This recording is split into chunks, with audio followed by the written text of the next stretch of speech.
નમસ્તે વિદ્યાર્થી મિત્રો, કેમ છો? બધા મજામાં છો ને? આજે ધોરણ 12 કેમિસ્ટ્રીની અંદર ચેપ્ટર નંબર 3 એમાં આજે આપણે વાત કરવાની છે વાહકતા અને મોલર વાહકતાનું સાંદ્રતા સાથે વિચરણ. સાંદ્રતામાં આપણે ફેરફાર કરશું તો વાહકતા અને મોલર વાહકતાની અંદર આપણને કેવા પ્રકારનો ફેરફાર જોવા મળશે એની આપણે ચર્ચા કરવાની છે. આ આપણા ચેપ્ટરનો 12મો વિડીયો છે. તો ચલો આપણે શુભ શરૂઆત કરીએ. વાહકતા અને મોલર વાહકતા સાંદ્રતા સાથે એની અંદર કેવી રીતે ફેરફાર આપણને જોવા મળે છે.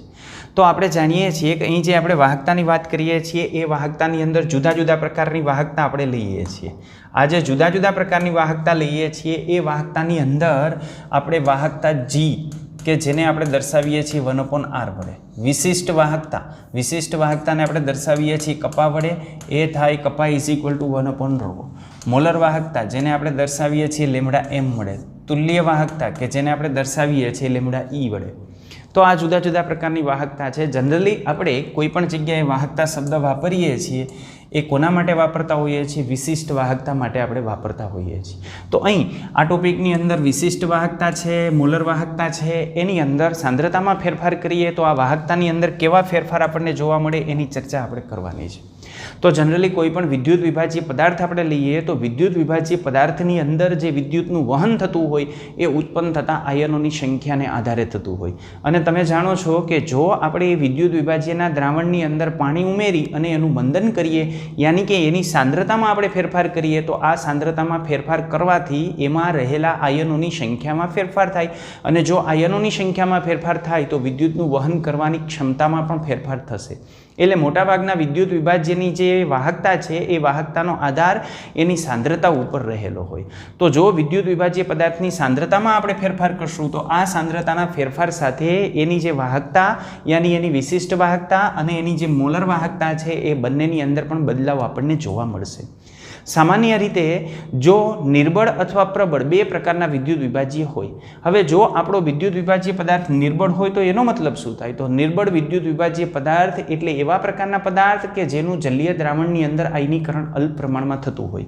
અને પ્રબળ વિદ્યુત વિભાજ્ય પદાર્થ એટલે એવા પદાર્થ કે જેનું પાણીમાં મહદ અંશે આયનીકરણ થતું હોય. દાખલા તરીકે પ્રબળ એસિડ, પ્રબળ બેઝ અને એમાંથી ઉત્પન્ન થયેલા ક્ષારનો સમાવેશ આપણે આની અંદર કરતા હોઈએ છીએ. તો આ નિર્બળ વિદ્યુત વિભાજ્ય એસિટિક એસિડ છે નિર્બળ વિદ્યુત વિભાજ્ય છે કારણ કે એનું અલ્પ પ્રમાણમાં આયનીકરણ થાય. તો આપણો વિદ્યુત વિભાજ્ય પદાર્થ નિર્બળ હોય કે પ્રબળ હોય, આ બંનેની અંદર જ્યારે આપણે એનું મંદન કરશું યાની કે એની સાંદ્રતાની અંદર આપણે જે છે એ ઘટાડો કરશું તો આ સાંદ્રતાના ઘટાડાની સાથે હંમેશા એની વાહકતા ઘટશે. એક વસ્તુ ધ્યાનમાં રાખજો, કઈ વાહકતા ઘટે છે? અહીં વાહકતા એટલે આપણે કહીએ છીએ વિશિષ્ટ વાહકતા કપ્પા. રેડી? એટલે આટલી વસ્તુ આપણે ધ્યાનમાં રાખશું કે નિર્બળ અથવા પ્રબળ વિદ્યુત વિભાજ્યનું જ્યારે આપણે મંદન કરીએ ને ત્યારે મંદનની સાથે જે વાહકતા G છે એ વાહકતા Gની અંદર વધારો થાય, વાહકતા કપા છે એની અંદર ઘટાડો થાય. અને λm છે કે જેને આપણે મોલર વાહકતા કહીએ છીએ, મોલર વાહકતાની અંદર પણ આપણને શું જોવા મળશે? વધારો જોવા મળશે. એટલે અહીં વાહકતા ઘટે છે, પણ આ વાહકતા કેના માટે વાપરેલું છે? વિશિષ્ટ વાહકતા માટે વાપરેલું છે. શા માટે વિશિષ્ટ વાહકતા ઘટે છે? તો વિશિષ્ટ વાહકતા ઘટે છે એની પાછળનું કારણ એ છે કે જ્યારે આપણે દ્રાવણનું મંદન કરશું ત્યારે ઉત્પન્ન થયેલા આયનોની સંખ્યા વધશે પણ સામે કદ પણ વધશે. એટલે પ્રતિ એકમ કદની અંદર રહેલા જે આયનોની સંખ્યા છે, પ્રતિ એકમ કદની અંદર રહેલા આયનોની સંખ્યા એની અંદર ઘટાડો થશે. અને જો પ્રતિ એકમ કદની અંદર રહેલા આયનોની સંખ્યામાં ઘટાડો થાય તો એ તો વિદ્યુતનું વહન કરતા હતા એટલે એને લઈને એની જે વિશિષ્ટ વાહકતાનું મૂલ્ય છે એ વિશિષ્ટ વાહકતાના મૂલ્યની અંદર આપણને ઘટાડો જોવા મળશે. હવે આપણે વાત કરીએ એની મોલર વાહકતા. તો મોલર વાહકતા આપણને કેવી રીતે જોવા મળે છે? તો મોલર વાહકતા માટે આપણે શું કરતા હોઈએ છીએ? તો એકમ આડછેદ આપણે લેતા હોઈએ છીએ અને એકમ લંબાઈએ રાખેલા જે પ્લેટિનમના વિદ્યુત ધ્રુવો છે એ વિદ્યુત ધ્રુવો વચ્ચે આપણે કોઈ પણ વિદ્યુત વિભાજ્યનું દ્રાવણ લઈએ છીએ. અને આ વિદ્યુત વિભાજ્યના દ્રાવણ લઈ અને એના એકમ કદની આપેલી જે સાંદ્રતા છે એ સાંદ્રતાએ આપણે વાહકતા જો નક્કી કરવી હોય તો એ વાહકતા આપણે આ સમીકરણ દ્વારા નક્કી કરી શકીએ. આ વાહકતા G = કપ્પા × A/L, યાની સૂત્ર છે G = કપ્પા × A/L. આ રીતે આપણે એની વાહકતા નક્કી કરી શકતા હોઈએ છીએ. હવે આ વાહકતાની અંદર આપણે આડછેદનું ક્ષેત્રફળ પણ એકમ લીધું છે અને લંબાઈ પણ એકમ લીધી છે. અને જો એ એકમ લીધી હોય તો આ જે વાહકતા છે એ વાહકતાને આપણે શું કહેશું? વિશિષ્ટ વાહકતા, યાની G is equal two kappa થઈ જશે. એટલે જે વાહકતા છે એ જ વિશિષ્ટ વાહકતા તરીકે વર્તશે. ક્યારે? એકમ આડછેદનું ક્ષેત્રફળ અને એકમ લંબાઈ, અને કદ પણ કેવું રાખવાનું છે? એકમ કદ. આ ખાસ વસ્તુ ધ્યાનમાં રાખવાની, દ્રાવણનું કદ જે છે એ એકમ હોવું જોઈએ. જો દ્રાવણનું કદ એકમ હોય તો જ G is equal two K થાય, યાની વાહકતા છે એને આપણે વિશિષ્ટ વાહકતા તરીકે ઓળખી શકીએ. ત્યારે ચલો, બાકી આપેલી આપણને જે સાંદ્રતા છે એ સાંદ્રતા આપણે રાખીએ. બે ધ્રુવ વચ્ચે આડછેદનું ક્ષેત્રફળ આપણે એ લઈએ છીએ. આડછેદનું ક્ષેત્રફળ એ, બરાબર, એની જે લંબાઈ છે એ L એકમ લંબાઈ આપણે લઈએ છીએ. આડછેદનું ક્ષેત્રફળ આપણે એ લઈ લઈએ, લંબાઈ આપણે એની રાખીએ છીએ એકમ. તો એકમ લંબાઈ આપણે લઈ અને જે આપણને કદ મળશે એ કદે વિદ્યુત ધ્રુવો આપણે ગોઠવેલા છે અને આ ધ્રુવો વચ્ચે જે દ્રાવણ છે એનું કદ આપણે લઈએ છીએ V કદ. આગળ આપણે કેટલું કદ લેતા હતા? એકમ કદ લેતા હતા. એકમ કદ લેતા હતા ત્યારે આપણને શું મળતું હતું? વાહકતા કપ્પા મળતી હતી. પણ અહીં કેટલું કદ લેવાનું છે? V કદ. યાની આડછેદનું ક્ષેત્રફળ આપણે એ લઈ લેશું, લંબાઈ આપણે 1 એકમ લઈ લેશું. લંબાઈ આપણે 1 એકમ લઈ લેશું. એટલે લંબાઈ આપણે 1 એકમ લેવાની છે. અને બે વિદ્યુત ધ્રુવો વચ્ચે રાખેલું જે દ્રાવણ છે એ દ્રાવણનું કદ કેટલું લેવાનું છે? V કદ લેવાનું છે. અને હવે જો એની અંદર જે વિદ્યુત વિભાજીય પદાર્થ ઉમેરેલો છે એ વિદ્યુત વિભાજીય પદાર્થનો જથ્થો 1 મોલ હોય તો જે વાહકતા આપણને મળશે ને એ વાહકતાને આપણે મોલર વાહકતા કહીશું. એટલે મોલર વાહકતા એટલે શું? તો મોલર વાહકતા એટલે વિદ્યુત વિભાજીયનો 1 મોલ જથ્થો હોવો જોઈએ. કેટલાની અંદર? V કદ દ્રાવણની અંદર. તો બે પ્લેટિનમના વિદ્યુત ધ્રુવ છે, એના આડછેદનું ક્ષેત્રફળ એ છે, એમના વચ્ચેની લંબાઈ આપણે એકમ રાખીએ છીએ. એના V કદ, એની અંદર જે દ્રાવણ ભરેલું છે એમાં વિદ્યુત વિભાજીય પદાર્થ આપણે 1 મોલ ઉમેરીએ છીએ અને પછી એની જે વાહકતા છે એ વાહકતાને આપણે કહીએ છીએ એની મોલર વાહકતા. આ મોલર વાહકતા આપણે નક્કી કરવી હોય તો આપણે આ રીતે નક્કી કરી શકીએ. આ મોલર વાહકતાનું સૂત્ર છે. અગાઉ આપણે વાત કરી ગયા કે મોલર વાહકતા લેમ્બડા m. તો આ મોલર વાહકતા થઈ ગઈ lambda m. Lambda m is equal two kappa A/L. હવે અહીં આપણે જે એ લીધું છે એ કેવું લીધું છે? એકમ લીધું છે. L આપણે એકમ લીધું છે. જો આ L એકમ લીધું હોય તો આને હું આ રીતે લખી શકું, kappa is equal two A ગુણ્યા L ના છેદમાં L ગુણ્યા L. રેડી? L તો એકમ છે એટલે આનો મતલબ આપણને મળશે K into A into L. નીચે L ની કિંમત 1 મૂકી દઉં છું. મારે A અને L ની કિંમત જોઈ છે. A એટલે ક્ષેત્રફળ છે અને L એટલે લંબાઈ છે. ક્ષેત્રફળને આપણે લંબાઈ વડે ગુણીએ એટલે આપણને શું મળી જાય? કદ. એટલે આપણને મળશે kV. તો lambda m is equal two આપણને મળશે kV. રેડી? કેવી રીતે મળ્યું? ખ્યાલ આવ્યો? આપણે વિદ્યુત વિભાજીયનો 1 મોલ જથ્થો ઉમેરેલો છે. કદ કેટલું લીધું છે? V કદ આપણે લીધું છે. રેડી? તો V કદની અંદર આપણે 1 મોલ વિદ્યુત વિભાજીય પદાર્થ ઉમેરેલો છે. આડછેદનું ક્ષેત્રફળ એ છે. બે વિદ્યુત ધ્રુવ વચ્ચેની લંબાઈ આપણે 1 મીટર રાખેલી છે. એકમ લંબાઈ આપણે રાખેલી છે. તો એકમ લંબાઈ રાખી અને આટલું જે છે એ કદ જ્યારે એની અંદર આપણને મળે ત્યારે જે વાહકતા મળશે એ વાહકતા મોલર વાહકતા કહેશું. પણ વિદ્યુત વિભાજીયનો 1 મોલ પદાર્થ એની અંદર ઓગાળેલો હોય તો. રેડી? તો આ આપણને મળી ગઈ મોલર વાહકતા. તો મોલર વાહકતા આપણને આ રીતે મળે છે. Lambda m is equal two K into V. કેવી રીતે લીધી? ખબર પડી ને? કપ્પાને V વડે. તો આ રીતે કપ્પા ગુણ્યા V આપણને મળી. હવે આપણે જોઈએ છીએ કે આ મોલર વાહકતામાં કેવી રીતનો ફેરફાર થાય સાંદ્રતાને લઈને. માનો કે અત્યારે આપણી પાસે જે દ્રાવણ છે એ દ્રાવણ 1 લીટર દ્રાવણ છે. બરાબર? હવે હું આનું મંદન કરું છું. તો આનું મંદન કરવું એટલે આની અંદર મારે ઉમેરવાનું છે પાણી. પાણી ઉમેરીશ એટલે Vના મૂલ્યની અંદર શું થશે? વધારો. આજે 1 લીટર હતું, 1ની જગ્યાએ 1.2 લીટર થશે, 1.3 લીટર થશે, 1.5 થશે, 2 લીટર થશે, 5 લીટર થશે. કેટલું પાણી ઉમેરું છું એના ઉપર આધાર હશે, પણ V વધશે. બરાબર? હવે જો અહીં Vની અંદર વધારો થાય તો એને આધાર આપણે કહી શકીએ કે લેમ્બડા mની અંદર શું થશે? વધારો થશે. એટલે જેમ જેમ આપણે દ્રાવણનું મંદન કરતા જઈએ એમ એની મોલર વાહકતાનું મૂલ્ય વધશે. કારણ કે મોલર વાહકતાની અંદર કદ Vનું મૂલ્ય વધશે. રેડી? પણ તમે એક વસ્તુ જાણો છો કે કપ્પાની આના ઉપર જે છે એ શું ઇફેક્ટ આવશે? તો જો આપણે મંદન કરીએ તો આ મંદનની સાથે જેમ મંદન કરો એમ વી વધે, અને વી વધે એટલે આ મંદન સાથે જે કપ્પા છે એનું મૂલ્ય ઘટશે, કારણ કે કપ્પા એટલે વિશિષ્ટ વાહકતા. વિશિષ્ટ વાહકતા એટલે શું? કેવી રીતે મળે વિશિષ્ટ વાહકતા? એકમ કદની અંદર. આ તમારે વી કદ નથી લેવાનું, તમારે કેટલું લેવાનું છે? એકમ કદ. તો એકમ કદની અંદર આયનોની સંખ્યા ઘટશે.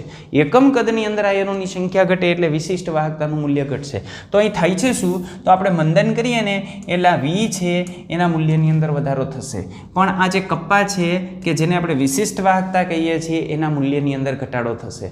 પણ આ જે વિશિષ્ટ વાહકતાના મૂલ્યમાં જે ઘટાડો થાય છે એના કરતાં કદના મૂલ્યમાં થતો વધારો વધારે હશે, એટલે પરિણામ સ્વરૂપે આપણને અહીં લેમડા એમની અંદર પણ શું જોવા મળશે? વધારો જોવા મળશે. રેડી? ઓકે. તો આના પરથી આપણે કહી શકીએ કે આ જે લેમડા એમ છે એ લેમડા એમનો આધાર કેના ઉપર હોય? તો લેમડા એમ યાની મોલર વાહકતાનો આધાર હશે સાંદ્રતા ઉપર. જેમ મંદન વધુ થશે એમ લેમડા એમની કિંમત વધશે. રેડી? તો જેમ આપણે વધુને વધુ પાણી ઉમેરતા જઈએ એમ એનું મંદન વધશે, અને મંદનના વધારાની સાથે લેમડા એમનું મૂલ્ય વધતું જશે. એક સમય એવો આવશે કે જ્યારે આ જે લેમડા એમનું મૂલ્ય છે એ હવે મંદનથી સ્વતંત્ર થઈ જશે. એક મંદન થઈ ગયું પછી તમે એની અંદર ગમે એટલું પાણી ઉમેરો તો પણ લેમડા એમની કિંમતમાં ફેરફાર નહીં થાય. તો મંદન સાથે જ્યારે લેમડા એમનું મૂલ્ય બદલાતું બંધ થઈ જાય ત્યારે એ લેમડા એમને આપણે કહીએ છીએ સીમિત મોલર વાહકતા, અથવા આપણે કહીએ છીએ અનંત મંદને મોલર વાહકતા. આપણે મંદન કરતા ગયા લેમડા એમનું મૂલ્ય વધતું ગયું, પણ હવે એક મંદન આપણને એવું મળ્યું કે જે મંદને લેમડા એમનું મૂલ્ય હવે બદલાતું નથી, તો એને આપણે લેમડા એમ 0 વડે દર્શાવશું, કે જેને સીમિત મોલર વાહકતા અથવા તો અનંત મંદને મોલર વાહકતા તરીકે આપણે ઓળખીએ છીએ. તો આ લેમડા એમના મૂલ્યની અંદર મંદન સાથે આ રીતની અસર આપણને જોવા મળે. તો આને લઈને આપણે અનંત મંદને મોલર વાહકતાની વ્યાખ્યા આપવી હોય તો શું આપી શકીએ? એક તો છે મોલર વાહકતા. મોલર વાહકતા એટલે મોલ કેટલો રાખવાનો છે? 1 મોલ રાખવાનો છે. વિદ્યુત વિભાજ્યની સાંદ્રતા 1 મોલ રાખવાની છે. જ્યારે એની સાંદ્રતા કેવી રાખવાની છે? તો સાંદ્રતા ટેન્ડ્સ ટુ 0 રાખવાની છે. તો જ્યારે 1 મોલ વિદ્યુત વિભાજ્ય પદાર્થ ધરાવતું જે દ્રાવણ છે એ દ્રાવણની સાંદ્રતા ટેન્ડ્સ ટુ 0 હોય, યાની 0ની નજીક હોય, ત્યારે એની જે વાહકતા આપણને મળશે અથવા ત્યારે એની જે મોલર વાહકતા મળશે. કઈ? મોલર વાહકતા. તો ત્યારે એની જે મોલર વાહકતા મળશે એ મોલર વાહકતાને આપણે કહેશું અનંત મંદને મોલર વાહકતા. ફરીથી અનંત મંદને મોલર વાહકતા આપણે કોને કહેશું? તો અનંત મંદને મોલર વાહકતા ક્યારે કહેવાય? તો વિદ્યુત વિભાજ્ય પદાર્થ છે એનો જથ્થો 1 મોલ હોય, એનું કદ જે છે એ ખૂબ વધારે હોય, યાની વિદ્યુત વિભાજ્યની સાંદ્રતા 0ની નજીક હોય, ટેન્ડ્સ ટુ 0 હોય, ત્યારે આપણને જે મોલર વાહકતા મળશે એ મોલર વાહકતાને આપણે અનંત મંદને મોલર વાહકતા અથવા સીમિત મોલર વાહકતા કહેશું. ઓકે? સીમિત મોલર વાહકતા અથવા અનંત મંદને મોલર વાહકતાની વ્યાખ્યા આવડે તો આ રીતે આપણે આપી શકીએ. ચલો, હવે આપણી પાસે 2 પ્રકારના વિદ્યુત વિભાજ્ય પદાર્થ હોઈ શકે. એક પ્રબળ વિદ્યુત વિભાજ્ય પદાર્થ હોઈ શકે, એક નિર્બળ વિદ્યુત વિભાજ્ય પદાર્થ હોઈ શકે. તો આ પ્રબળ અને નિર્બળ વિદ્યુત વિભાજ્ય પદાર્થ ઉપર સાંદ્રતામાં આપણે જે મંદન કરીએ છીએ તો એની વાહકતામાં કેવી રીતનો ફેરફાર થઈ છે એની આપણે વાત કરીએ. તો અહીં આલેખની અંદર આપણે આ જે દર્શાવેલું છે એ KCl માટે દર્શાવેલું છે, યાની એ પ્રબળ વિદ્યુત વિભાજ્ય પદાર્થ માટે દર્શાવેલું છે. અહીં આપણે જે આલેખ દર્શાવેલો છે એ આલેખ દર્શાવેલો છે લેમડા એમ યાની મોલર વાહકતા, અને આ બાજુ આપણે દર્શાવેલું છે સાંદ્રતાનું વર્ગમૂળ √c. રેડી? તો અહીં તમે જોઈ શકો છો √c 0.4 મળે છે, અહીં 0.2 મળે છે. એટલે જેમ આપણે આમથી આમ આવીએ, આ બાજુ આવીએ, એમ શું થાય છે? તો આ બાજુ આવવાની સાથે એની સાંદ્રતા ઘટે છે, અને સાંદ્રતા ઘટે છે પણ વાહકતાના મૂલ્યમાં જુઓ શું થાય છે. અહીં વાહકતા કેટલી હતી? તો આ બિંદુએ આપણે વાહકતાનું મૂલ્ય મેળવીએ તો આ બિંદુએ સાંદ્રતાનું વર્ગમૂળ આટલું હતું, પણ એની વાહકતા કેટલી હતી? આટલી હતી. રેડી? હવે શું ફેરફાર થયો? તો આપણે અહીં આવ્યા તો અહીં તમે જોઈ શકો છો, આ જગ્યાએ જોઈએ તો જો સાંદ્રતા જે હતી ને એના કરતાં ઘટી, પણ વાહકતાના મૂલ્યમાં શું થયો? વધારો થયો. રેડી? તો જેમ સાંદ્રતાનું મૂલ્ય ઘટશે એમ વાહકતાના મૂલ્યની અંદર વધારો થશે. કઈ વાહકતાના મૂલ્યની અંદર? મોલર વાહકતાના મૂલ્યની અંદર. આ વસ્તુ ધ્યાનમાં રાખવાની, બરાબર? તો જેમ સાંદ્રતામાં આપણે ઘટાડો કરશું એમ એની મોલર વાહકતા વધશે. હવે જો આપણને આપેલો વિદ્યુત વિભાજીય પદાર્થ પ્રબળ વિદ્યુત વિભાજીય પદાર્થ હોય તો એના માટે આપણને આવી સીધી લાઈન મળશે. અને આ સીધી લાઈનને આપણે જો અહીં આલેખને અડાડી દઈએ વાય અક્ષ ઉપર તો આપણને શું મળશે? તો આને વાય અક્ષ ઉપર આપણે અડાડી દઈએ તો અહીં જે બિંદુ મળે છે એ બિંદુને કહેવાય λm0. એ અનંત મંદને મોલર વાહકતા થઈ. હવે એના કરતાં મોલર વાહકતા વધશે નહીં, કારણ કે સાંદ્રતા કેવી થઈ ગઈ છે? ટેન્ડ્સ ટુ 0 થઈ ગઈ છે. રેડી? તો આ જે બિંદુ મળશે એ બિંદુને આપણે કહીએ છીએ λm0. તો કોઈ પણ પ્રબળ વિદ્યુત વિભાજીય પદાર્થ હોય એના માટે જો આપણે અનંત મંદને મોલર વાહકતાનું મૂલ્ય જોતું હોય તો એ આપણને મળશે λm વર્સિસ √c ના આલેખ ઉપરથી. આનો આલેખ દોરો અને આ આલેખનો વાયક્ષ ઉપરનો જે અંતખંડ આપણને મળશે એ વાયક્ષ ઉપરના અંતખંડનું મૂલ્ય આપણને તેની અનંત મંદને મોલર વાહકતાનું મૂલ્ય આપશે. રેડી? તો પ્રબળ વિદ્યુત વિભાજીય પદાર્થ માટે આપણને આ પ્રકારનો આલેખ જોવા મળે છે. નિર્બળ વિદ્યુત વિભાજીયની આપણે વાત કરીએ તો નિર્બળ વિદ્યુત વિભાજીય અહીં એસિટિક એસિડ આપેલો છે. એના માટેનો આલેખ આપણને આ રીતનો આપેલો છે. તો આ નિર્બળ વિદ્યુત વિભાજીય એસિટિક એસિડનો આલેખ છે. એમાં પણ તમે જોઈ શકો છો કે સાંદ્રતાની અંદર આપણે જેમ ઘટાડો કરીએ એમ એની મોલર વાહકતા વધતી જાય છે. એટલે સિક્વન્સ બંનેની અંદર સેમ રહેશે. સાંદ્રતાના ઘટાડાની સાથે પ્રબળ અથવા તો નિર્બળ કોઈ પણ પ્રકારનો વિદ્યુત વિભાજીય પદાર્થ હોય એની મોલર વાહકતા વધે ને વધે. બરાબર? આ પ્રબળ વિદ્યુત વિભાજીય પદાર્થ હોય તેની વાહકતામાં થતો ફેરફાર સાપેક્ષમાં ઓછો હોય અને જો નિર્બળ વિદ્યુત વિભાજીય પદાર્થ હોય તો જેમ તમે મંદન વધારો એમ વાહકતાનું મૂલ્ય ખૂબ વધી જાય. રેડી? પણ બંનેની અંદર મંદન સાથે મોલર વાહકતાના મૂલ્યની અંદર વધારો થશે. કઈ વાહકતા? મોલર વાહકતા. રેડી? ચલો હવે આપણે સ્પેશિયલી વાત કરીએ પ્રબળ વિદ્યુત વિભાજીય પદાર્થ હોય તો આ પ્રબળ વિદ્યુત વિભાજીય પદાર્થ માટે મોલર વાહકતા આપણને કેવી રીતે મળે? તો પ્રબળ વિદ્યુત વિભાજીય પદાર્થ માટે જે મોલર વાહકતા છે એ આપણને આવી રીતે મળે છે. λm λm0 - a √c. આ જે સમીકરણ છે એ સમીકરણની આપણે કમ્પેરિઝન કરીએ તો આ સમીકરણ y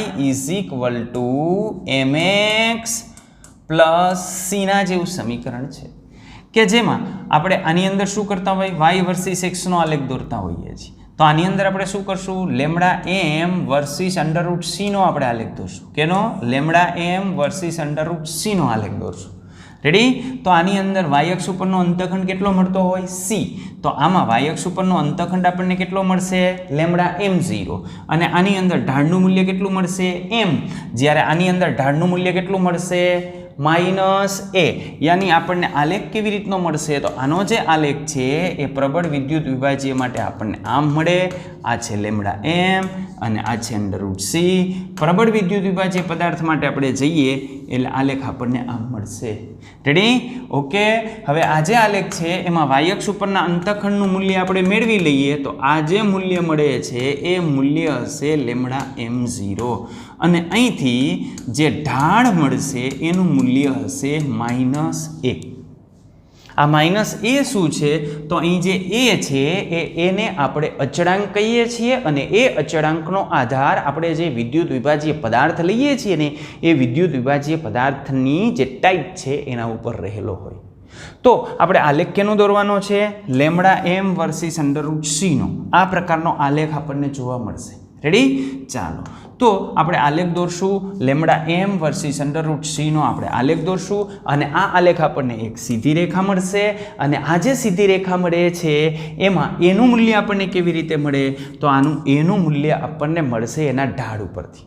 અને આમાં જે એનું મૂલ્ય આપણને મળે છે એ એનું મૂલ્ય આપેલ તાપમાને અને જે દ્રાવક છે એ દ્રાવક માટે વિદ્યુત વિભાજીયના પ્રકાર ઉપર આધાર રાખે.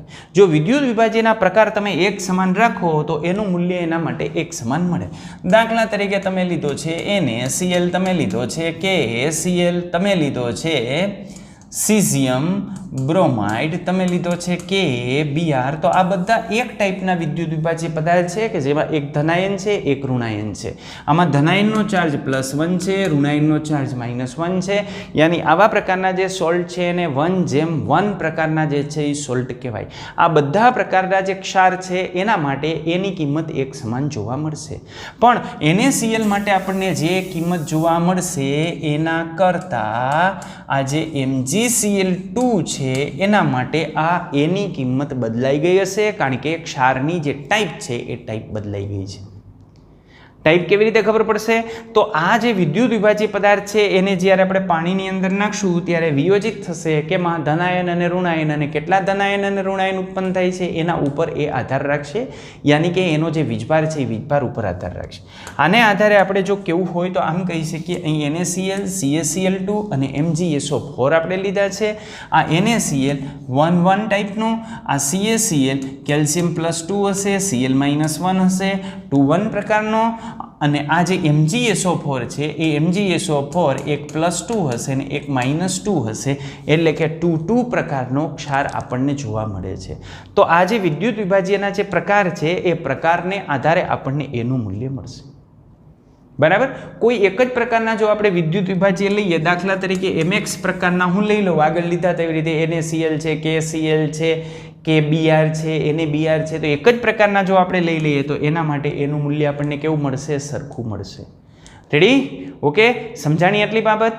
હવે કોલરોસ નામના જે સાયન્ટિસ્ટ છે એ સાયન્ટિસ્ટે આવા λm0ના ઘણા બધા પ્રયોગ કર્યા. ઘણા બધા જે જુદા જુદા જે વિદ્યુત વિભાજ્ય પદાર્થ છે એ વિદ્યુત વિભાજ્ય પદાર્થની અનંત મંદને જે મોલર વાહકતા છે એ મોલર વાહકતાના મૂલ્યો તપાસ્યા. એ મોલર વાહકતાના મૂલ્ય ઉપરથી તો એને કશું ખ્યાલ ના આવ્યો, પણ બે પ્રકારની જે મોલર વાહકતા હતી એનો જે તફાવત લેવામાં આવે ને તો એની અંદર ઘણી બધી જે છે એ નિયમિતતા એને અવલોકિત કરી, અને આ નિયમિતતાને આધારે એને કેટલાક જે છે નિયમ આપ્યા છે જેને કોલરોસનો સ્વતંત્ર આયનોના અભિગમના નિયમ તરીકે આપણે ઓળખીએ છીએ. એને NaX અને KX જેવા વિદ્યુત વિભાજ્ય જે પદાર્થ છે એ પદાર્થના λmના મૂલ્યોનો તફાવત નોંધ્યો. આ NaX કે જેની અંદર ધનાયન તરીકે Na+ છે, ઋણાયન તરીકે X- છે, આની અંદર ધનાયન તરીકે K+ છે અને ઋણાયન તરીકે X- છે, આનો તફાવત એને નોંધો. અને આ તફાવત ઉપરથી એને એવી માહિતી આપી કે જે માહિતી ઉપરથી આપણે કહીએ છીએ કે કોલરોસે સ્વતંત્ર આયનોના અભિગમનો નિયમ આપ્યો. દાખલા તરીકે એને આવું નોંધ્યું કે પહેલાં એને લીધો KX અને NaX, આનો તફાવત કરવાનો છે, KX અને NaX. આમાં X = પહેલાં એને લીધો ક્લોરીન, તો એને જ લીધો λm0 of KCl minus λm0 of NaCl. અને આના તફાવતનું જે એને મૂલ્ય મળ્યું ને એ મૂલ્ય λm0 of KBr minus λm0 of NaBr જેટલું મળ્યું. અને એ જ મૂલ્ય વળી પાછું λm0 Ki minus λm0 Na ના તફાવત જેટલું મળ્યું, અને બધાના મૂલ્યો એને મળ્યા 23.4 સિમેન્સ × cm²/mol જેટલા. આવું કેવી રીતે શક્ય બને? તો આવું કેવી રીતે શક્ય બને એના માટે એને એમ કીધું કે આ બધાના મૂલ્યો સમાન તો જ મળે કે જો આની અંદર કંઈક સમાન ક્રિયા થતી હોય. તો એને આધારે એને એમ કીધું કે λm0 of KCl minus λm0 of NaCl. આમ જો આપણે લઈએ તો આમાં વાસ્તવમાં શું થતું હશે? તો આમાં સ્વતંત્ર આયન તરીકે અસ્તિત્વ ધરાવતા હશે λm0 of K+ plus λm0 of Cl minus. આ KClની મોલર વાહકતા આપણને મળી કે અનંત મંદને મોલર વાહકતા આટલી હોય, minus λm0 of Na+ plus λm0 of Cl minus. હવે જો આનું આપણે સાદુરૂપ આપીએ તો આપણને મળે λm0 of K+, આ અહીંયા માઇનસ છે, આ પ્લસ સાથે ગુણાકાર થશે એટલે માઇનસ થશે, આ બંને ઉડી જશે એટલે આપણને તફાવત મળશે λm0 of Na+. અને આનું મૂલ્ય એને આપણને આપી દીધું 23.4. સિમેન્સ ઇન્ટુ સેન્ટીમીટર સ્ક્વેર પ્રતિ મોલ. તો જુઓ આ KCl અને NaClમાં જો સ્વતંત્ર આયનોનો અભિગમ હોય તો એને આપણે આ રીતે લખી શકીએ, અને આ રીતે લખીએ તો જ્યારે આપણે સાદુરૂપ આપશું ત્યારે અહીં જે તફાવત આપણને મળશે એ માત્ર ને માત્ર K+ અને Na+ ની અનંત મંદને મોલર વાહકતાનો તફાવત મળશે.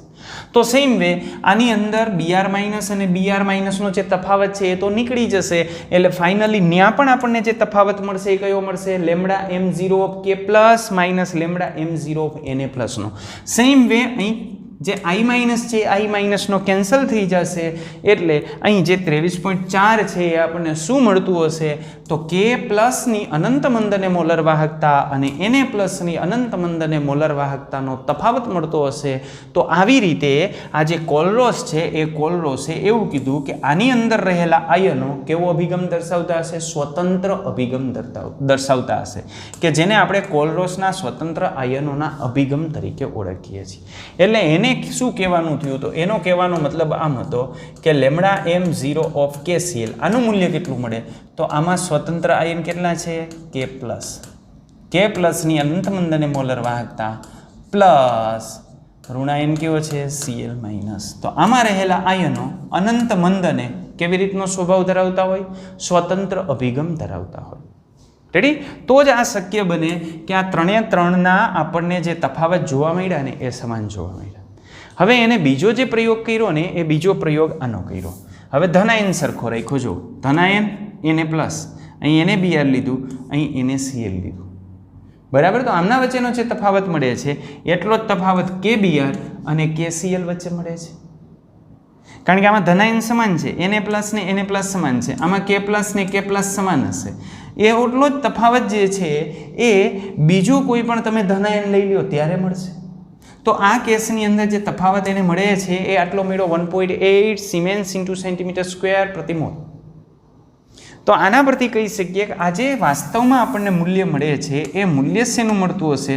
તો λm0 Br minus λm0 of Cl minus આનો જે તફાવત છે એ તફાવત આટલો મળતો હશે, કારણ કે આ જ મૂલ્ય આની અંદર પણ મળે છે, અને આ Br વાળો જે KBr અને KCl નો તફાવત લઈએ તો પણ આ બે જ ઋણાયન વચ્ચેનો તફાવત આપણને મળશે. ઓકે, તો આ રીતે આપણે એની અનંત મંદને મોલર વાહકતા જે પ્રબળ વિદ્યુત વિભાજ્યની કોલરેસે મેળવી, પણ એના આવા તફાવતને આધારે એને એવું તારણ આપ્યું કે આ બધા જ પ્રબળ વિદ્યુત વિભાજ્ય પદાર્થ અનંત મંદને સ્વતંત્ર આયનોનો અભિગમ ધરાવતા હશે, કે જેને આપણે કોલરોસનો સ્વતંત્ર આયનોના અભિગમના નિયમ તરીકે ઓળખીએ છીએ.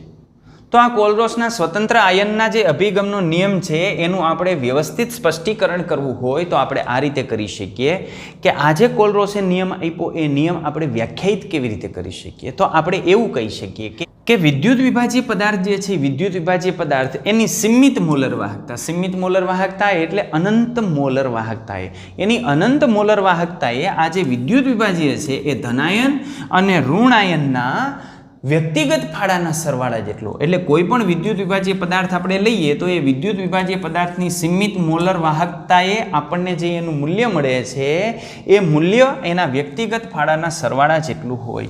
યાની હમણાં આપણે લીધું હતું λm0 of NaCl. તો આ કેટલું મળશે આપણને? એમાં રહેલો જે ધનાયન અને ઋણાયન એના વ્યક્તિગત ફાળાનો આપણે સરવાળો કરવાનો છે. તો ધનાયન કયો છે આની અંદર? Na+. ઋણાયન કયો છે? Cl-. એનો વ્યક્તિગત ફાળો λm0 આનો આપણે કરી નાખીએ સરવાળો, એટલે આ જે પ્રબળ વિદ્યુત વિભાજ્ય પદાર્થ છે એની અનંત મંદને મોલર વાહકતા યાની કે એની સીમિત મોલર વાહકતા આપણને મળી જાય. તો કોઈ પણ પ્રબળ વિદ્યુત વિભાજ્ય પદાર્થ છે અથવા તો નિર્બળ વિદ્યુત વિભાજ્ય પદાર્થ છે તો એની સીમિત મોલર વાહકતા આપણને કેવી રીતે મળશે? તો એમાંથી ઉત્પન્ન થતા ધનાયન અથવા ઋણાયનના જે સ્વતંત્ર આયનોનો અભિગમ છે એ અભિગમનો આપણે ઉપયોગ કરી અને એ ધનાયન અને ઋણાયન વડે જે વિદ્યુતનું વહન થતું હોય એના સરવાળા જેટલો આપણને મળે. દાખલા તરીકે માનો કે હવે હું આની અંદર જે છે એક આ પ્રકારનો જે છે એ ઘટક લઉં કે આપણે જે વિદ્યુત વિભાજ્ય પદાર્થ લઈએ છીએ એમાં હું આમ લઉં છું λm0 of MgCl2. રેડી? તો આપણને કેટલો મળશે? તો λm0 of MgCl2 આ આપણને આમ મળશે λm0 of Mg+2. એટલે ધનાયન એક ઉત્પન્ન થયો. ઋણાયન કેવી રીતે? તો લેમ્બડા m0 ઓફ Cl માઇનસનું contribution plus lambda m0 of Cl માઇનસનું કોન્ટ્રીબ્યુશન. તો આ Cl માઇનસ 2 વખત છે તો આપણે આમ ન લખી શકીએ કે lambda m0 of mg plus 2 into lambda m0 of Cl minus. આમ આપણે ન લખી શકીએ? લખી શકીએ. તો અહીં 2 શું છે? આ ઉત્પન્ન થયેલા જે આયનો છે ને એ આયનોની સંખ્યા છે. તો માનો કે કોઈ આપણે એવો વિદ્યુત વિભાજ્ય પદાર્થ લઈએ છીએ કે જે વિદ્યુત વિભાજ્ય પદાર્થમાંથી V પ્લસ ધનાયન ઉત્પન્ન થાય છે અને V માઇનસ ઋણાયન ઉત્પન્ન થાય છે. તો એની અનંત મંદ અને મોલર વાહકતા આપણને કેવી રીતે મળે? તો અહીં 2 ઋણાયન ઉત્પન્ન થતા હતા આપણે 2 વડે ગુણ્યા. જો V પ્લસ ધનાયન ઉત્પન્ન થતા હશે તો ધનાયનની જે મોલર વાહકતા છે એને આપણે V પ્લસ વડે ગુણશું અને ઋણાયનની મોલર વાહકતા છે એને એની સંખ્યા વડે ગુણી નાખશું અને એનો સરવાળો આપણે કરશું એટલે આપણને અનંત મંદ અને મોલર વાહકતાનું મૂલ્ય મળી જશે. રેડી? તો એ આપણે દર્શાવવા હોય તો આપણે આ રીતે દર્શાવી શકીએ. તો એને આપણે દર્શાવીએ છીએ ધનાયન અને ઋણાયનની સંખ્યા લેમ્બડા m0 એટલે V પ્લસ ધનાયનની સંખ્યા છે એને ગુણ્યા આ જે ધનાયન છે એની અનંત મંદ અને મોલર વાહકતા અને V માઇનસ અહીં V માઇનસ અને V પ્લસ અનુક્રમે ધનાયન અને ઋણાયનની સંખ્યા છે અને આ ઉત્પન્ન થતો ધનાયનની અનંત મંદ અને મોલર વાહકતા છે, ઉત્પન્ન થતા ઋણાયનની અનંત મંદ અને મોલર વાહકતા છે. એ બધાનો સરવાળો કરીએ એટલે આપણને મળી જાય એની સીમિત મોલર વાહકતા કોની? વિદ્યુત વિભાજ્ય પદાર્થની. ઓકે, હવે આપણે નિર્બળ વિદ્યુત વિભાજ્યની મોલર વાહકતા નક્કી કરવી હોય તો કેવી રીતે થાય? તો ચાલો આપણે હતા અનંત મંદ અને મોલર વાહકતાના મૂલ્યની અંદર. તો જુઓ, 2 પ્રકારના વિદ્યુત વિભાજ્ય પદાર્થની આપણે વાત કરી. એમાં આ પ્રબળ વિદ્યુત વિભાજ્ય પદાર્થની હું વાત કરું તો પ્રબળ વિદ્યુત વિભાજ્ય પદાર્થની અંદર આપણને કેમ જોવા મળે? તો આ KCl જેવા પ્રબળ વિદ્યુત વિભાજ્ય પદાર્થની અંદર આપણે જઈએ તો આમ એની મોલર વાહકતાનો આલેખ આપણને જોવા મળે. પણ જો આ આલેખને આપણે y અક્ષ ઉપર લંબાવી દઈએ તો ત્યાં આપણને શું મળી જશે? Lambda m0. યાની y અક્ષ ઉપરના અંતઃખંડનું મૂલ્ય લઈ લ્યો એટલે લેમ્બડા m0 ની કિંમત આપણને મળી જશે. પણ જ્યારે આપણને નિર્બળ વિદ્યુત વિભાજ્ય પદાર્થ આપેલો હોય, દાખલા તરીકે એસિટિક એસિડ છે તો એસિટિક એસિડ નિર્બળ વિદ્યુત વિભાજ્ય પદાર્થ છે, એના માટે આપણે આલેખ જોઈએ તો આલેખ આમ છે આ એસિટિક એસિડ માટે. તો એસિટિક એસિડ માટે આપણને જે આલેખ આપ્યો છે એને હવે તમે કદાચ આમ ગમે ત્યાં સુધી જાઓ ને તો પણ એ y અક્ષ ઉપર છેદતો નથી, યાની y અક્ષ ઉપર એના અંતઃખંડનું મૂલ્ય મળતું નથી. તો આ જે નિર્બળ વિદ્યુત વિભાજ્ય પદાર્થ છે એનું y અક્ષ ઉપરના અંતઃખંડનું મૂલ્ય નથી મળતું એટલે નિર્બળ વિદ્યુત વિભાજ્ય માટે લેમ્બડા m0 પ્રબળ વિદ્યુત વિભાજ્યની માફક આપણે ન મેળવી શકીએ. બરાબર? તો આ જે નિર્બળ વિદ્યુત વિભાજ્ય પદાર્થ છે એના માટે લેમ્બડા m0 કેવી રીતે મેળવી શકાય? તો એના માટે જો આપણે લેમ્બડા m0 ની કિંમત મેળવવી હોય તો એ લેમ્બડા m0 ની કિંમત આપણને આલેખ પરથી તો મળતી નથી. તો એ મેળવવી હોય તો કોલરોસના સ્વતંત્ર આયનોના અભિગમનો જે નિયમ હતો ને એનો ઉપયોગ કરી અને નિર્બળ વિદ્યુત વિભાજ્ય પદાર્થની અનંત મંદ અને મોલર વાહકતા આપણે મેળવી શકતા હોઈએ છીએ. બીજું સાથે સાથે આપણે આની અંદર જે મંદન કરતા હતા તો મંદન કરવાની સાથે જેમ જેમ સાંદ્રતાનું મૂલ્ય જે છે એ ઘટતું જાય એમ વિયોજન અંશ આલ્ફાની કિંમત વધતી જશે. એટલે એક સમય એવો આવશે આલ્ફા = 1 થઈ જશે, પણ ત્યારે જે સાંદ્રતા C છે એ C ની કિંમત ટેન્સ ટુ 0 થઈ ગઈ હોય ને આ ટેન્સ ટુ 0 થઈ ગઈ હોય એટલે એના માટે પણ આપણને લેમ્બડા m0 ની કિંમત નહીં મળે. તો આના માટે લેમ્બડા m0 ની કિંમત આપણે કેવી રીતે મેળવશું? તો આ લેમ્બડા m0 ની કિંમત આપણે મેળવશું અનંત મંદ અને મોલર વાહકતાનું મૂલ્ય આપણે મેળવવું હોય તો આલ્ફાને આધારે આપણે મેળવી શકીએ. તો આ જે નિર્બળ વિદ્યુત વિભાજ્ય પદાર્થ છે એના માટે જો આપણે અનંત મંદ અને મોલર વાહકનું મૂલ્ય જોતું હોય તો અનંત મંદ અને મોલર વાહકતાનું મૂલ્ય લેમ્બડા m0 નું મૂલ્ય આલેખ ઉપરથી નહીં મળે અને ગણતરી ઉપરથી આપણે એને મેળવવું હોય તો આપણે કોલરોસના સ્વતંત્ર આયનોના અભિગમનો ઉપયોગ કરી અને એનું મૂલ્ય આપણે જે છે એ મેળવી શકતા હોઈએ છીએ.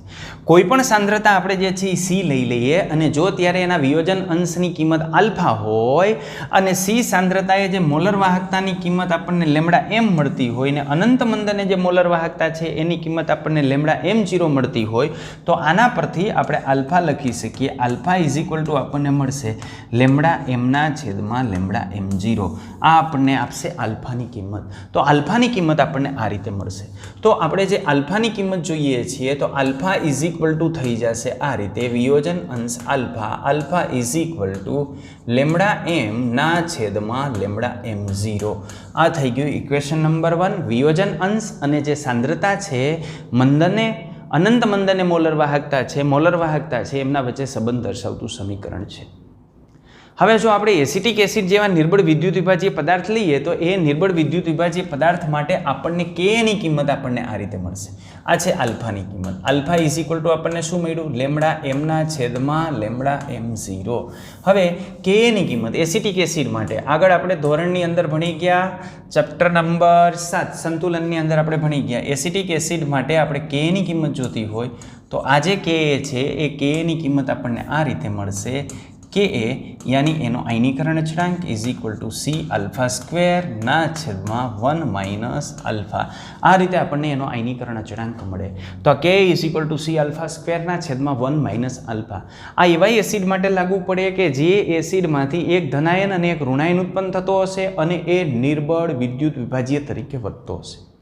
बराबर.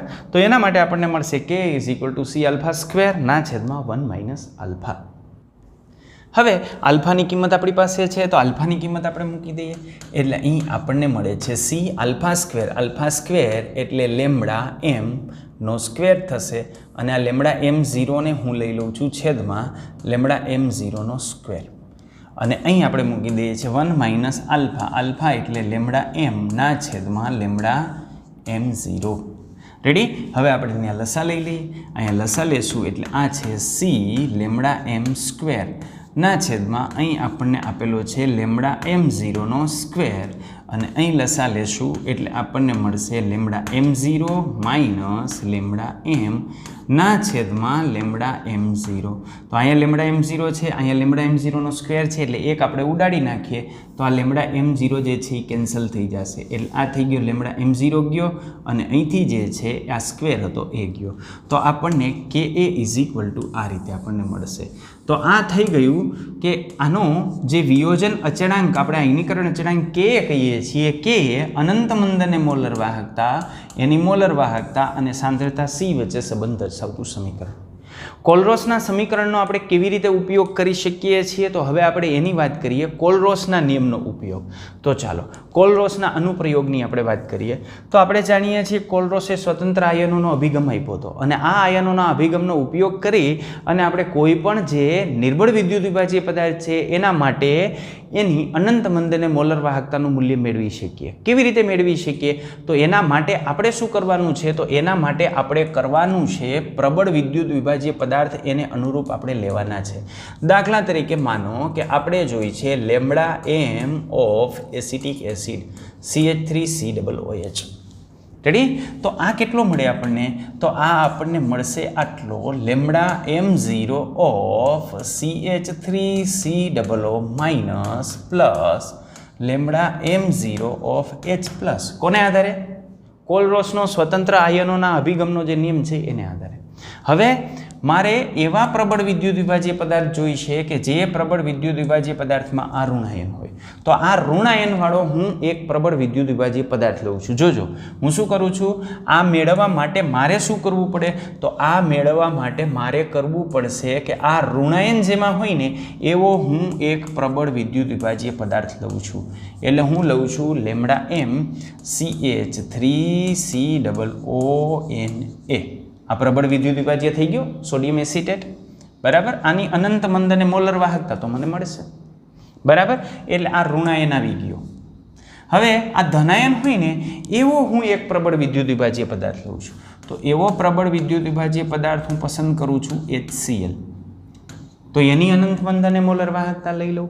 હવે જો હું આ બંનેનો સરવાળો કરું તો મારે આ જોઈ છે, આ પણ મારે જોઈ છે, પણ આ જે Na છે ને એ નથી જોતો અને આ Cl છે ને એ પણ નથી જોતો. તો નથી જોતા ને એ મારે બાદ કરવા પડે તો એને હું બાદ કરી નાખું. કોને બાદ કરું? Lambda M0 of NaCl. તો તમે જોઈ શકો છો કે મેં 3 પ્રબળ વિદ્યુત વિભાજીય પદાર્થ લીધા. 3. એક એસિટિક આ સોડિયમ એસિટેટ લીધો, એક HCl લીધો અને એક NaCl લીધો. મને આની જે અનંત મંદ અને મોલર વાહકતા મળશે એમાં હું HCl ની અનંત મંદની મોલર વાહકતા ઉમેરીશ અને એમાંથી NaCl ની બાદ કરી દઈશ. એટલે શું થશે તો હું એ લખું છું હવે. તો આને આધારે મને મળશે lambda M0 of CH3COO minus plus lambda M0 of Na plus. કોને લઈને? કોલરોસનો સ્વતંત્ર આયનોના અભિગમના નિયમને આધારે. આનું હું કિસ્તે આલી કરું તો મને આમ મળશે lambda m0 of H plus lambda m0 of Cl minus. હવે NaCl છે તો NaCl ને લઈને આપણે વાત કરીએ તો NaCl આગળ માઇનસ છે એટલે minus lambda m0 of Na plus, અહીંયા પ્લસ આવે પણ આગળ માઇનસ છે એટલે થઈ જશે minus lambda m0 of Cl minus. Lambda m0 of Cl minus lambda m0 of Cl minus cancel. Lambda m0 of Na plus lambda m0 of Na plus cancel. યાની finally આપણને શું મળ્યું તો lambda m0 of CH3COO minus plus lambda m0 of H plus. આ રીતે આપણે આ acetic acid છે એની અનંત મંદ અને મોલર વાહકતા મેળવી શકીએ. રેડી? તો આ અનંત મંદ અને મોલર વાહકતા એસિટિક એસિડની આપણે મેળવવી હોય તો આ રીતે મળે. માનો કે આપણને એક લખાણ સંબંધિત પ્રશ્નની અંદર પૂછ્યું છે, એમાં આપણને એવું પૂછ્યું છે કે પાણીની અનંત મંદ અને મોલર વાહકતા કેમ મળે? Lambda m0 of water H2O. તો આપણે મેળવવી હોય તો એના માટે આપણે જરૂર પડશે lambda m0 of H plus lambda m0 of OH minus. આ બેની જરૂર પડશે. તો હવે આપણે શું કરવું પડે તો આ H પ્લસ વાળો એક પ્રબળ વિદ્યુત વિભાજ્ય પદાર્થ લેવો પડે. તો એવો પ્રબળ વિદ્યુત વિભાજ્ય પદાર્થ તરીકે હું લઉં છું લેમડા m0 ઓફ HCl. ચાલો H આવી ગયો, Cl મન નડે છે, આમાંથી OH જોઈશે તો બીજો હું લઈ લઉં લેમડા m0 ઓફ KOH લઉં છું. NaOH લ્યો તો મને પ્રશ્ન નથી પણ હું KOH લઉં છું. ઓકે, ચાલો તો જોઈ છે કેટલો H જોઈ છે, આમાંથી OH જોઈ છે. નથી કેટલું જોતું, તમારે નીકાળવું કેટલું છે તો Cl નીકાળવો છે ને K નીકાળવો છે. એ બેન ભેગા કરી દો minus lambda m0 of KCl. તો આમ કરો એટલે તમને અનંત મંદ અને પાણીની મોલર વાહકતા મળી જાય. રેડી? બીજી રીતે માનો કે આમ નથી કરવું, આમ કરો લેમડા m0 ઓફ HNO3. તો આ H જોઈ છે, NO3 નથી જોતો. પ્લસ અહીંયા આપણે લેમડા m0 ઓફ KOH છે એની જગ્યાએ હું લઈ લઉં NaOH. તો માઇનસ શું કરવું પડે? અહીંયા NO3 નથી જોતો ને અહીંયા Na નથી જોતો તો આપણે કરવું પડે લેમડા m0 ઓફ NaNO3. કોઈ પણ પ્રબળ વિદ્યુત વિભાજ્ય લઈ અને ફાઇનલી આવું ઉત્પન્ન થાય ને એવી તમારે ગોઠવણી કરવાની છે. આવડે? તો આ રીતે કોલરોસના સ્વતંત્ર આયનોના અભિગમનો ઉપયોગ કરી અને પાણી જેવા જે નિર્બળ વિદ્યુત વિભાજ્ય પદાર્થ છે એની પણ અનંત મંદ અને મોલર વાહકતા આપણે મેળવી શકીએ. ક્લિયર? ચાલો કેટલાક પ્રશ્નોની આપણે જે છે એ ચર્ચા કરી લઈએ સાથે સાથે. તો સૌપ્રથમ આપણે વાત કરીએ છીએ કોયડા નંબર 3.7. એમાં આપણને આપ્યું છે કોષ્ટક 3.4ની અંદર કેટલાક મૂલ્યો આપ્યા છે. એના પરથી CaCl2 અને MgSO4 માટે અનંત મંદ અને મોલર વાહકતાના મૂલ્યો આપણે મેળવવાના છે. તો આપણે મેળવવાનું છે લેમડા m0 ઓફ CaCl2. તો કોલરોસના સ્વતંત્ર આયનોના અભિગમના નિયમને આધારે આપણને મળશે lambda m0 of Ca+2 plus 2 ગુણ્યા lambda m0 of Cl minus. Okay, હવે આની કિંમત આપણે મૂકી દઈશું Ca+2. ક્યાંથી મૂકશું? કોષ્ટક 3.4. કોષ્ટક 3.4માં જુઓ Ca+2ની અનંત મંદ અને મોલર વાહકતાનું મૂલ્ય કેટલું આપ્યું છે? Cl માઇનસની અનંત મંદ અને મોલર વાહકતાનું મૂલ્ય કેટલું આપ્યું છે? તો એ મૂલ્ય મૂકી દો અને છેલ્લે તમે સરવાળો કરી નાખો એટલે આપણને મળી જશે અનંત મંદ અને CaCl2ની મોલર વાહકતા. રેડી? એવી જ રીતે બીજું છે MgSO4. તો એના માટે આપણને મળશે આમ MgSO4. તો કોલરોસના સ્વતંત્ર આયનોના અભિગમના નિયમને આધારે Mg+2ની અનંત મંદ અને મોલર વાહકતા અને આ જે SO4-2 છે એની અનંત મંદ અને મોલર વાહકતા, આ બંનેનો આપણે શું કરવાનો થાય? સરવાળો. આના મૂલ્યો ક્યાંથી કાઢવાના? તો ટેક્સ્ટબુકમાં કોષ્ટક 3.4માં આપેલા છે, એના મૂલ્યો લઈ અને કેલ્ક્યુલેટરથી સરવાળો કરી નાખો, તમને મળી જશે લેમડા m0 ઓફ MgSO4. ચલો આપણે એના પછીના પ્રશ્નની અંદર આગળ વધીએ. તો કોયડા 3.8ની અંદર આપણને આવું આપેલું છે NaCl, HCl અને સોડિયમ એસિટેટના લેમડા m0ના મૂલ્યો અનુક્રમે આટલા ને આટલા છે. તો HAC માટે લેમડા m0ની કિંમત ગણો. તો lambda m0 of CH3COOH is equal to lambda m0 of CH3COO Na plus lambda m0 of HCl minus lambda m0 of NaCl. કોને આધારે? હમણાં આપણે જે નિયમ જોઈએ એને આધારે. ચાલો તો આનું મૂલ્ય, તો એનું મૂલ્ય એટલે ત્રીજું મૂલ્ય, તો ત્રીજું મૂલ્ય આપણને કેટલું આપ્યું છે 91, તો એનું મૂલ્ય આપણને આપ્યું છે 91. HCl ક્યાં આપ્યો છે બીજો, તો બીજો HCl છે એટલે એનું મૂલ્ય આપણને આપ્યું છે 425.9. અને આ NaCl, તો NaCl કયો છે પહેલો, એનું મૂલ્ય 126.4. તો આટલું રેડી. એકમ કયો આવશે એઝ ઇટ ઇઝ જે આપ્યો છે જ રેડી. તો આ થઈ ગઈ એસિટિક એસિડની અનંત મંદ અને મોલર વાહકતા. ચલો આપણે એના પછીના દાખલાની વાત કરીએ તો એના પછી આપણને આપેલો છે કોયડા નંબર 3.9. આજે કોયડા નંબર 3.9 છે એની અંદર આપણને શું આપેલું છે એના હું ડેટા કાઢું છું. આટલા મોલ પ્રતિ લિટર એસિટિક એસિડ, યાની એસિટિક એસિડની સાંદ્રતા C આપણને આપી દીધી છે 0.001028 મોલર. ઓહો, અતિ મંદ દ્રાવણ જે છે એ લઈ લીધું છે. એની એસિટિક એસિડની વાહકતા, આ જે એસિટિક એસિડ છે એની વાહકતા આપણને આપી દીધી 10⁻⁴ સિમેન્સ પર સેન્ટીમીટરની અંદર. એટલે કઈ વાહકતા થાય સિમેન્સ પર સેન્ટીમીટર હોય એટલે વિશિષ્ટ વાહકતા. એની કિંમત છે 4.95 × 10⁻⁵ સિમેન્સ પર સેન્ટીમીટર.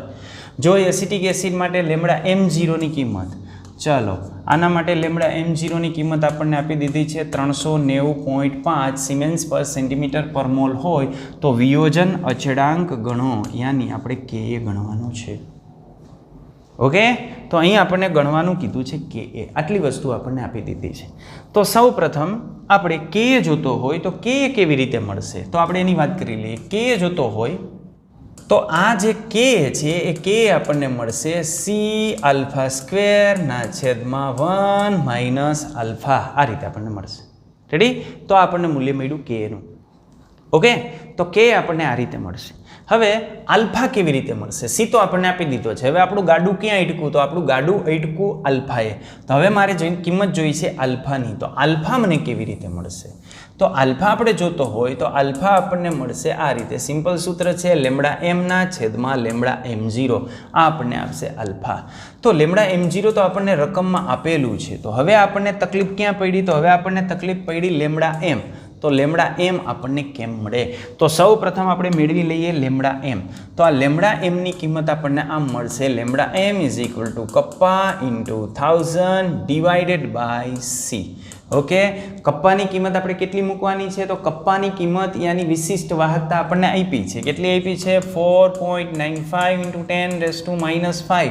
યાદ રાખવાની કિંમત શેમાં મૂકવાની છે? સિમેન્સ પર સેન્ટીમીટરની અંદર જ મૂકવાની છે. અને એ મૂકો ત્યારે સાંદ્રતા મોલ પ્રતિ લિટરમાં મૂકવાની છે, જેની કિંમત આપણને કેટલી આપી છે? 0.001028 મોલ પર લિટર. રેડી. તો આપણે આનું સાદુરૂપ આપી દઈએ. આનું સાદુરૂપ આપીએ એટલે આપણને કિંમત મળશે, એટલે આ કિંમત આપણને મળશે 48.15. તો અહીં કિંમત આપણને મળી લેમડા m ની 48.15. શેમાં આવશે એકમ? આ સેન્ટીમીટરમાં, તો એટલે સિમેન્સ × સેન્ટીમીટર² પર મોલ. હવે આપણને મળી ગયું લેમડા m. લેમડા m ની કિંમત આપણને મળી જાય તો હવે આપણે શું મેળવવાનું છે? તો હવે આપણે મેળવવાનું છે આલ્ફા. તો આલ્ફા = આપણી પાસે સૂત્ર છે લેમડા m/લેમડા m0. લેમડા m ની કિંમત આપણને મળી 48.15. લેમડા m0 ની આપણને આપી છે. કેટલી આપેલી છે? 390.5. તો આ થઈ ગયું 390.5. તો આનો આપણે ગુણોત્તર લઈ લઈએ 0.1233. આ આપણને મળી ગઈ આલ્ફાની કિંમત. ઓકે, હવે જો આપણી પાસે આલ્ફાની કિંમત હોય તો એ આલ્ફાની કિંમત આપણે ક્યાં મૂકી દઈશું? Ka ના સૂત્રની અંદર. તો Ka ના સૂત્રની અંદર આપણે એની કિંમત મૂકી દઈએ એટલે આપણને મળી જશે Ka. ચાલો 9 પેજ લઈ લઉં તો આપણને મળી ગયો Ka = C⁴ આલ્ફાની કિંમત આપણી પાસે છે. સીની કિંમત છે, સીની કિંમત છે 0.001028 × આલ્ફા જે મળ્યો એનો સ્ક્વેર 1 - આલ્ફા આપણને જે મળે છે આલ્ફાની કિંમત કેટલી મળી? તો આલ્ફાની કિંમત 0.1233. તો આલ્ફાની કિંમત થઈ ગઈ 0.1233 એનો સ્ક્વેર 0.1233. યાની આને હું સાયન્ટિફિકમાં કન્વર્ટ કરી નાખું, આનો હું ગુણાકાર કરી નાખું છું. તો આનો ગુણાકાર આપણને મળશે 0.0000156287 એવું છે અને અહીં આપણને મળશે 0.8767. હવે આનો આપણે ગુણોત્તર લઈ લઈએ તો આપણને મળશે 0.00000178 यानी 1.78 1 2 3 4 ને 5 પોઈન્ટ ખસેડું છું એટલે 10⁻5 આ થઈ ગઈ એસિટિક એસિડના કે ની કિંમત. તો એસિટિક એસિડનો કે આપણને આ રીતે મળશે. ઓકે, ચાલો શું કર્યું દાખલાની અંદર જુઓ. સૌ પ્રથમ આપણને જે રકમ આપી હતી એ રકમમાં આપણને મેળવવાનું કીધું છે કે એનું સૂત્ર આપણી પાસે આ હતું. સી આપેલું છે, આલ્ફા ઘટે છે, આલ્ફાનું સૂત્ર આ છે. લેમડા m0 આપેલું છે, લેમડા m ઘટે છે. તો લેમડા m કેમ મેળવવો? તો લેમડા m મેળવવા માટે આપણે શું કર્યું? તો લેમડા m મેળવવા માટે આપણે એનું ફોર્મ્યુલા લખ્યું. એમાં કપ્પાનું મૂલ્ય શેમાં હોવું જોઈએ? સિમેન્સ ઇન્ટુ સેન્ટીમીટરની અંદર, સિમેન્સ પર સેન્ટીમીટરની અંદર હોવું જોઈએ અને સાંદ્રતા મોલ પ્રતિ લીટરમાં હોવી જોઈએ. તો એને આધારે આપણને જે છે એ લેમડા m મળી ગઈ. હવે એનો ઉપયોગ કર્યો આલ્ફા મેળવવા માટે, તો આ આપણને આલ્ફા મળ્યો અને આલ્ફાનો ઉપયોગ ફાઇનલી કે એના સમીકરણની અંદર કર્યું અને સાદુરૂપ આપ્યું એટલે આપણને મળ્યું કે એ. આને આપણે કહીએ છીએ કે એ યાની વિયોજન અચળાંક. વિયોજન અચળાંક આપણે જ્યારે ચેપ્ટર નંબર 7 સંતુલનની અંદર આપતા હતા ત્યારે વિયોજન અચળાંકનો એકમ આપણે નહોતા લખતા, બરાબર? કારણ કે વિયોજન અચળાંકનો એકમ આપણે લખીએ તો વિયોજન અચળાંકનો એકમ આપણને મળે કેવી રીતે? તો એ વિયોજન અચળાંકનો એકમ આપણને આ રીતે મળે. એસિટિક એસિડ માટે લખવો હોય તો આમ મળે CH3COO માઇનસની સાંદ્રતા ઇન્ટુ H પ્લસની સાંદ્રતા ના છેદમાં CH3COOHની. આ મોલ પ્રતિ લીટર, આ મોલ પ્રતિ લીટર કેન્સલ થઈ જાય એટલે આનો એકમ મળશે મોલ પ્રતિ લીટર. પણ દરેક જગ્યાએ કે નો એકમ મોલ પ્રતિ લીટર હોય એવું જરૂરી નથી. એ કઈ ટાઈપનો તમે વિદ્યુત વિભાજીય પદાર્થ લ્યો છો એના ઉપર આધાર રાખશે. અહીં એસિટિક એસિડ છે એટલે આપણને એકમ મળશે મોલ પ્રતિ લીટર. ઓકે, હવે એના પછી આપણે લખાણ સંબંધિત પ્રશ્નોની વાત કરીએ તો લખાણ સંબંધિત પ્રશ્નોની અંદર 3.7ની અંદર આપણને એમ આપ્યું છે કે દ્રાવકની વાહકતાના મંદન સાથે શા માટે ઘટે છે. તો હવે એ તો આપણે આની અંદર ચર્ચા કરી ગયા. પછી 3.8ની અંદર એવું આપ્યું છે કે પાણીના લેમડા m0નું મૂલ્ય નક્કી કરવાનો માર્ગ સૂચવો. તો એ પણ આપણે કોલરોસના સ્વતંત્ર આયનોના અભિગમની અંદર પાણીનું અનંત મંદ અને મોલર વાહકતાનું મૂલ્ય કેવી રીતે મળે એ આપણે મેળવી ચૂક્યા છીએ. હવે આપણી પાસે છે 3.9. તો આપણે 3.9ની વાત કરીએ છીએ. 3.9ની અંદર આપણને આપ્યું છે મિથેનોઇક એસિડ અને મિથેનોઇક એસિડની મોલર સાંદ્રતા સી આપણને આપી દીધી છે 0.025 મોલ પર લીટર. આ મિથેનોઇક એસિડની સાંદ્રતા આપણને આપી દીધી છે. એની મોલર વાહકતાનું મૂલ્ય આપણને આપી દીધું છે. મોલર વાહકતાનું મૂલ્ય, એસિડની મોલર વાહકતાનું મૂલ્ય. તો મોલર વાહકતાનું મૂલ્ય યાની લેમડા એમની કિંમત આપણને આપી દીધી 46.1. તો આ થઈ ગઈ 46.1 સિમેન્સ પર સેન્ટીમીટર સ્ક્વેર પ્રતિ મોલ. તો આ મોલર વાહકતાનું મૂલ્ય આપી દીધું છે. હવે વિયોજન અંશ આલ્ફા આપણે આનો ગણવાનો છે અને બીજું ગણવાનું છે વિયોજન અચળાંક કે એ. પણ સાથે સાથે એને જે ધનાયન અને ઋણાયન છે એની અનંત મંદ અને મોલર વાહકતા આપી દીધી છે એટલે પહેલાં આપણે મેળવી લઈશું લેમડા m0. તો lambda m0 of methanoic acid એટલે HCOOH. તો કોલરોસના સ્વતંત્ર આયનોના નિયમનો અભિગમનો આપણે ઉપયોગ કરીએ એટલે આપણને આ કેમ મળશે? તો આ આપણને મળશે lambda m0 of H plus આપણને મળશે lambda m0 of HCOO minus આને આધારે મળશે. આની કિંમત જે આપી છે એ મૂકી દઈએ તો H પ્લસની કિંમત આપણને આપી છે 349.6 અને HCOO માઇનસની કિંમત આપણને કેટલી આપી છે જોવો જોઈએ એમાં 54.6. તો એ આપણને આપેલી છે 54.6. એકમ જોઈ લેજો તો એકમ બંનેના જે છે એ આપણને આપેલા છે. તો બંનેના એકમ જોઈ લેજો. બંનેના એકમ આપણને આપ્યા છે સિમેન્સ ઇન્ટુ સેન્ટીમીટર સ્ક્વેર પ્રતિ મોલની અંદર આપણને આપેલું છે. તો આ બંનેનો આપણે જે છે એ સરવાળો કરી નાખશું એટલે આ જે કિંમત છે એ આપણને મળશે 2 × 4 × 2. તો આ આપણને મળી ગયું અનંત મંદ અને મોલર વાહકતાનું મૂલ્ય. હવે આપણે શું મેળવવાનું છે? હવે આપણે મેળવવાનું છે આલ્ફા. તો હવે આપણે એને મેળવી દઈએ આલ્ફા. આલ્ફા કેવી રીતે મળે? તો તમારે દરેક જગ્યાએ સ્ટેટમેન્ટ લખવાનું છે. તો આલ્ફા આપણે લખશું alpha is equal to lambda M ના છેદમાં લેમડા એમ 0. લેમડા એમની કિંમત એને આપેલી છે 46.1 અને આ કિંમત આપણને મળી 404.2. તો આનો જવાબ આપણને મળે છે 0.11405. એટલે આ આપણને મૂલ્ય મળે છે. તો આ થઈ ગયું આલ્ફા. હવે આલ્ફા આપણને મળી ગયો. હવે આપણે શું જોઈએ છે? કે એ. તો કે એની કિંમત હું મેળવી નાખું. તો કે એની કિંમત અહીં જ લખી નાખું છું. તો આ કે એની કિંમત થઈ ગઈ. તો કે એની કિંમત આપણને મળશે કે is equal two C alpha square ના છેદમાં 1 માઇનસ આલ્ફા. સીની કિંમત આપણને આપી દીધી છે 0.025 ગુણ્યા આલ્ફા 0.1140 નો સ્ક્વેર ના છેદમાં 1 માઇનસ 0.1140. યાની આપણને મળશે છેદમાં આપણે ભાગવાના થશે 0.8860 વડે અને ઉપરનો ગુણાકાર આપણે લખી નાખીએ અને ફાઇનલી આપણે એનું સાદુરૂપ આપીએ તો આપણને મળશે આટલા મોલ પ્રતિ લિટર. તો ચલો હું એનું સાદુરૂપ આપું છું. આ કિંમત આપણને મળે છે 0.003249.